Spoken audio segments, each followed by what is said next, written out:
આગામી તારીખ 21મી જૂન વિશ્વ યોગ દિવસની રાજ્યકક્ષાની ઉજવણી ઇન્ડો પાર્ક બોર્ડર નળાબેટ ખાતે યોજવાનું રાજ્ય સરકાર દ્વારા આયોજન કરવામાં આવ્યું છે, જેના ભાગરૂપે જરૂરી વ્યવસ્થા અને આયોજન અંગે જિલ્લા કલેક્ટર વરુણકુમાર બરનવાલની અધ્યક્ષતામાં નળાબેટ ખાતે વિવિધ વિભાગોના અધિકારીઓ સાથે બેઠક યોજાઈ હતી। બેઠક બાદ કલેક્ટર વરુણકુમાર બરનવાલે Nadabet 0 point Indo Pak border ખાતે સ્થળ નિરીક્ષણ કર્યું।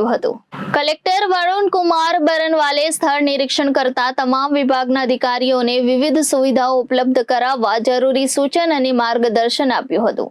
પાણી, પાર્કિંગ, ટોયલેટ, પરિવહન, આરોગ્ય, વીજળી સહિતની સુવિધાઓ ઊભી કરવા વિવિધ વિભાગોની જવાબદારીઓ સુનિશ્ચિત કરવામાં આવી હતી। આ પ્રસંગે જિલ્લા પોલીસ અધિક્ષક અક્ષયરાજ મકવાણા, સુઈગામ પ્રાંત અધિકારી કાર્તિક જીવાણી, બીએસએફ અધિકારીઓ સહિત વિવિધ વિભાગના અધિકારીઓ ઉપસ્થિત રહ્યા હતા।